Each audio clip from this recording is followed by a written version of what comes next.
further debate, I recognize the member from Timiskaming-Cochrane. Thank you, Speaker. It's always an honor to be able to stand in this House and speak on the issues of the day, and particularly on Thursday afternoons. It's actually my favorite afternoon in the House because we speak private members' bills, and often they are often partisan, but they're often driven by always driven by individual members and their perspectives on how things should run. And this one, transparency in gas pricing, and basically to force the OEB to get the natural gas companies to list the price of cap and trade on their bills, makes sense. It makes sense. It is open, transparent, and in the long run, it will increase accountability. And I always find it interesting listening to the members defending each side of their various political spectrum. And the member from Beaches East York talked about the money that the auctions, the cap and trade auctions were raising. We voted in favor of cap and trade. But the one thing, the big red flag that we waved with cap and trade is the total lack of accountability of where actually this money was going to be spent.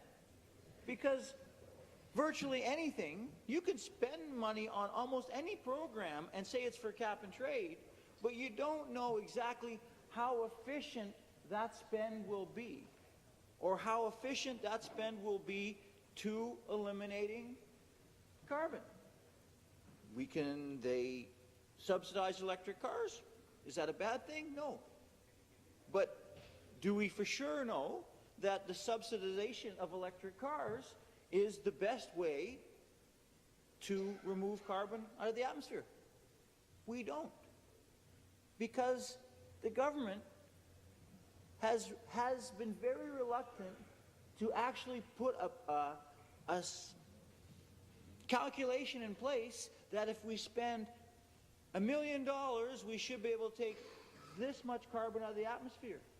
Because then the decisions will be different. And if you bring that back, if the people who are paying the cap and trade fees, and whether it's a fee passed down from the supplier, or whether it's a tax, that doesn't really make much difference. It makes no difference to the end user. If you're John and Joe and Jane and Barb Public, and they're talking to me in my riding, and I say, oh no, this isn't actually a tax. It's a fee administered by the government. That's no different, Speaker. To the people out there, that's no different. But if they continue to see that, then they're going to continue to ask questions to make sure and to ask us questions to make sure that whether we're on the government side or the opposition side, that we are held accountable to where that money actually goes. And that's why I believe that the true costs of any program should be visible on the bill to the end consumer. And the idea that your average consumer you have to keep the bill very simplistic because your average consumer isn't smart enough to read the bill, I don't buy that. I don't buy that at all.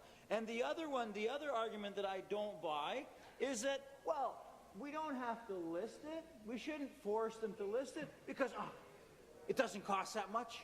So why?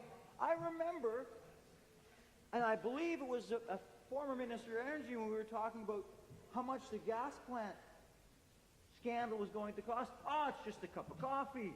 You know? And it's that attitude that causes not only governments and governing parties trouble. Who it causes in the end, it's the people of Ontario, because it's their money that is wasted and their future, their children's future, that is squandered with that attitude. The attitude, we don't have to worry about it because it's not that much money. And look how great our plan is. But we don't want to be held accountable for that plan.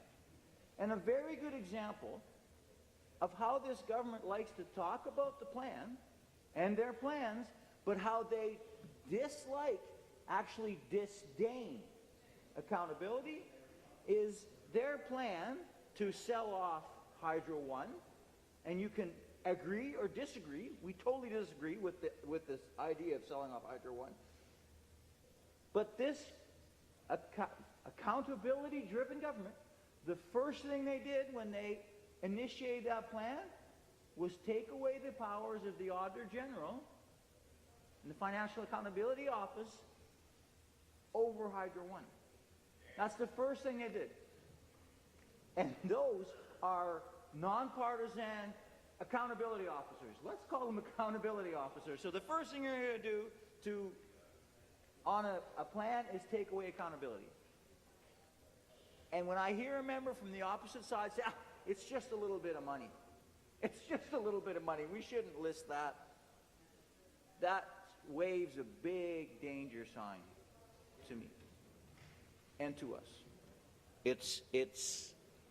We fully agree that the costs of cap and trade, and we agree with cap and trade, but we fully agree that those costs should be accountable both to the people who are paying them and also the results of where that money is going and how much it's actually doing to achieving the goals set out.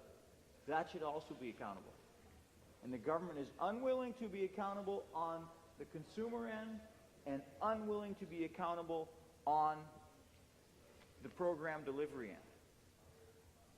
So despite how good they claim their plans are, there is a very big chance that the program will not be nearly as effective as they claim. And that's why we support this. We disagree with a lot of the other Tory plans on energy, mainly because no one knows what they are. But other than that, we agree, we support this bill. But, and I'm happy to end on that note, Steve. Thank you.